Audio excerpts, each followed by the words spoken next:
परिचय। बच्चों, क्या कोई बता सकता है कि यदि हम एक कटोरे में पेट्रोल भरकर एक कमरे में रख दें तो क्या होगा? पेट्रोल वाष्पित हो जाएगा सर। सही कहा तुमने। आप देखते हैं कि पेट्रोल द्वारा उत्पन्न ऊर्जा वातावरण में वाष्पित हो जाती है, परंतु उस रूप में जो कि प्रयोज्य नहीं है। तथापि अगर वही पेट्रोल हम अपनी बाइक में प्रयोग करते हैं तो वह ऊर्जा के उपयोगी स्रोत में परिवर्तित हो जाता है। बच्चों, इस अध्याय में हम ऊर्जा के पारंपरिक एवं गैर पारंपरिक स्रोतों तथा पर्यावरण पर उनके प्रभाव के संबंध में जानेंगे। उद्देश्य। इस पाठ के अंत में आप निम्न करने में सक्षम हो जाएंगे: ऊर्जा के पारंपरिक स्रोतों को जानना, ऊर्जा के गैर पारंपरिक स्रोतों को जानना, पर्यावरण विषयक सरोकारों का वर्णन करना, ऊर्जा स्रोतों की अवधि की व्याख्या करना, ऊर्जा का एक उत्तम स्रोत। आपके दैनिक जीवन में सारा दिन आपको ढेर सारी ऊर्जा की आवश्यकता पड़ती है। आपके द्वारा की जाने वाली सभी शारीरिक गतिविधियों के लिए ऊर्जा की आवश्यकता होती है। साथ ही यह ऊर्जा उस स्रोत से प्राप्त होती है जो कि आपको कोई भी क्रियाकलाप करने हेतु वांछित ऊर्जा देता है। आपको ये बात ध्यान में रखनी चाहिए कि ऊर्जा का कोई भी उत्तम स्रोत बड़े परिमाण वाला कार्य करने में सहायक होना चाहिए, सरलता से उपलब्ध होना चाहिए, सरलता पूर्वक भंडारण योग्य तथा परिवहन योग्य होना चाहिए, सस्ता होना चाहिए। ऊर्जा के पारंपरिक स्रोत। जीवाश्मी ईंधन। जीवाश्मी ईंधन प्राकृतिक प्रक्रियाओं द्वारा उत्पन्न होते हैं। उनमें कार्बन की प्रतिशतता अत्यधिक होती है। ये ऊर्जा के अनवीकरणीय स्रोत हैं, क्योंकि इन्हें बनने में लाखों वर्ष लगते हैं।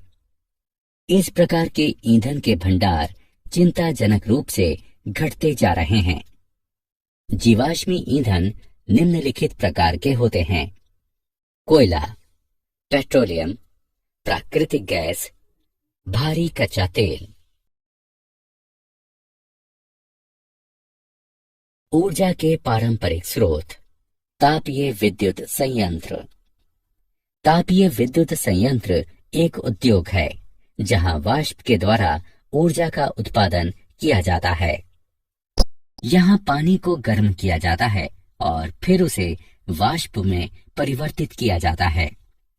यह बारी बारी से एक वाष्प टरबाइन को घुमाती है जो कि एक विद्युत जनित्र को संचालित करता है। इसके टरबाइन से गुजरने के पश्चात वाष्प एक संघनित्र में संघनित हो जाती है तथा जहां ये गर्म की गई थी वहां पुनर्चक्रित हो जाती है। ऊर्जा के पारंपरिक स्रोत। जल विद्युत संयंत्र। जल विद्युत संयंत्र गिरते जल की ऊर्जा से विद्युत उत्पादन करते हैं। जल विद्युत संयंत्र ऊर्जा का नवीकरणीय स्रोत है। जल विद्युत के निम्न लाभ हैं: जल विद्युत सस्ती होती है। जल विद्युत आपूर्ति औद्योगिक उपयोग के लिए सर्वाधिक अनुकूल है। इसमें चूंकि किसी भी प्रकार का जीवाश्म ईंधन नहीं चलता, अतः यह कार्बन डाइऑक्साइड नहीं बनाती। क्या आप जानते हैं, जलने वाला जीवाश्म ईंधन प्रति वर्ष लगभग 21.3 बिलियन टन यानी 21.3 गीगा टन कार्बन डाइऑक्साइड यानी CO2 उत्सर्जित करता है। प्राकृतिक प्रक्रियाएं इसकी केवल आधी मात्रा ही सोख पाती हैं।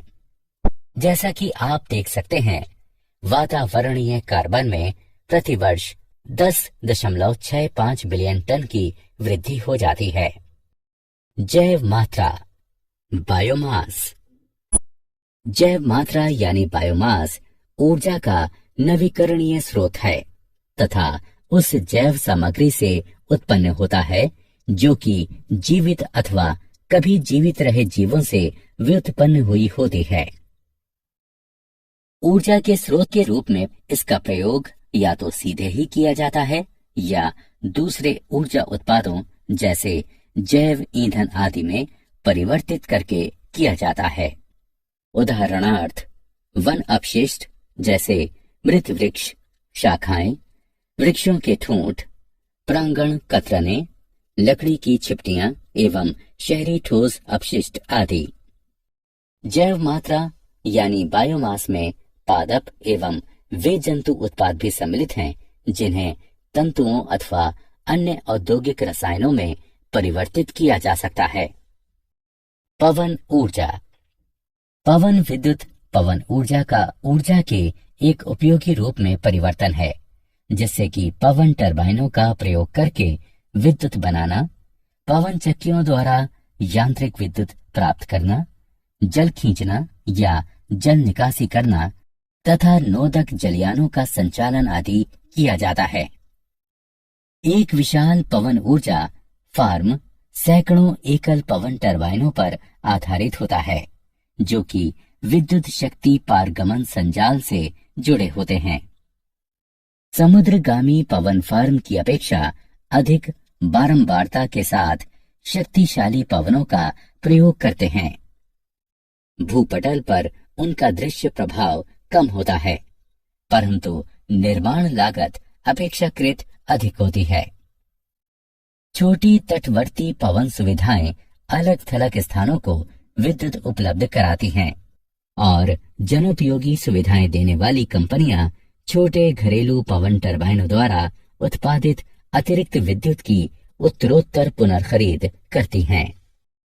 क्या आप जानते हैं सभी विशाल टरबाइनों में एक जैसा ही डिजाइन एक क्षैतिज अक्ष पवन टरबाइन 3 ब्लेडों वाले प्रतिवात रोटर के साथ होता है जो कि एक लंबे नलीदार टावर की चोटी पर एक नसेल से जुड़ा होता है। किसी पवन फार्म में एकल टरबाइनें एक मध्यम वोल्टीय विद्युत संग्रह प्रणाली एवं संचार तंत्र से परस्पर संबंध होती हैं।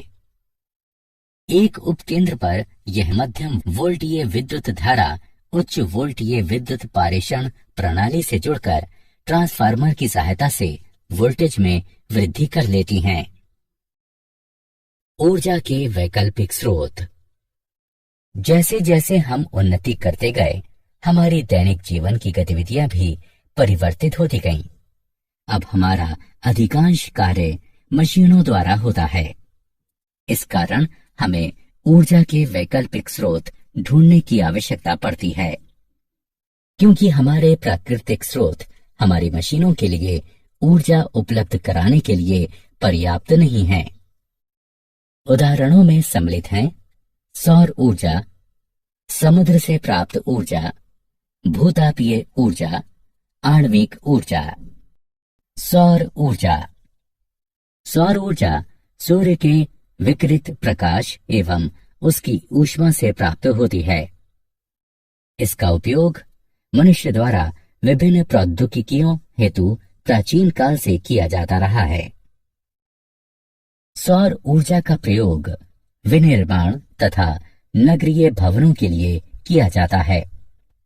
हमारे दैनिक जीवन में सौर ऊर्जा का उपयोग पानी गर्म करने में भी किया जाता है, जिसमें सौर गर्म जल प्रणालियां पानी गर्म करने के लिए सूर्य के प्रकाश का प्रयोग करती हैं।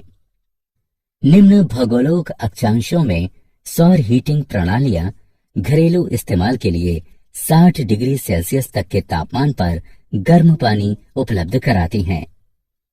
घरों में पानी गर्म करने के लिए आमतौर पर जिन सौर हीटरों का प्रयोग किया जाता है वे हैं शून्यीकृत नली संग्राहक एवं चमकीले समतल प्लेट संग्राहक। गैर चमकीले प्लास्टिक संग्राहक का प्रयोग साधारणतः स्विमिंग पूलों में किया जाता है। समुद्र से ऊर्जा यानी ज्वारीय ऊर्जा। ज्वारीय ऊर्जा जल विद्युत का एक रूप है जो कि ज्वार की शक्ति को विद्युत में परिवर्तित करता है। यह ऊर्जा का एक नवीकरणीय स्रोत है। ज्वारीय ऊर्जा समुद्र की लहरों से प्राप्त की जाती है। ज्वारीय बल सामयिक विभिन्नता के साथ चंद्रमा के गुरुत्वीय खिंचाव के कारण उत्पन्न होता है।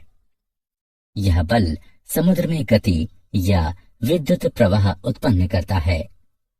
सशक्त आकर्षण के कारण समुद्र में जल स्तर बढ़ जाता है। इससे समुद्र के मध्य में स्थित जल तटों की ओर बढ़ता है और ज्वार भाटा आ जाता है।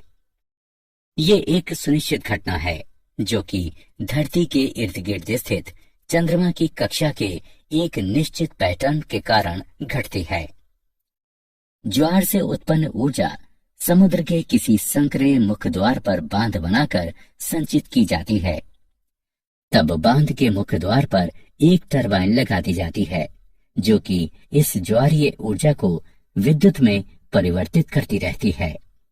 समुद्र से ऊर्जा। तरंग ऊर्जा। तरंग ऊर्जा समुद्री तरंगों से उत्पादित ऊर्जा है।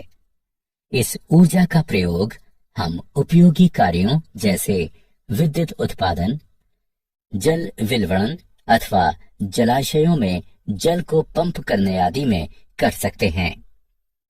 तरंगें समुद्र की सतह पर पवन के गुजरने के कारण उत्पन्न होती हैं। जहां तक तरंगें वायु की गति से धीमी होती हैं, वायु से तरंगों में ऊर्जा स्थानांतरित हो जाती है। प्रतिवात और तरंग शिखा के मध्य का वायु दाब अंतर तथा जल सतह पर वायु का घर्षण दोनों ही जल का अपरूपित दबाव सहते हैं। इससे तरंगें बढ़ती हैं और परिणाम स्वरूप तरंग ऊर्जा के उत्पादन में सहायता मिलती है। समुद्र से ऊर्जा। महासागरीय तापीय ऊर्जा। महासागरीय तापीय ऊर्जा अपेक्षाकृत ठंडे गहरे पृष्ठ एवं अपेक्षाकृत गर्म उथले पृष्ठ वाले जल के तापमानीय अंतर का प्रयोग एक हीट इंजन को चलाने में करती है और ऊर्जा का एक उपयोगी रूप मुख्यतः विद्युत उत्पादित करती है। बहुत अधिक तापमानीय अंतर के साथ चलाए जाने पर हीट इंजन अधिक कार्यक्षमता एवं शक्ति प्रदान करता है।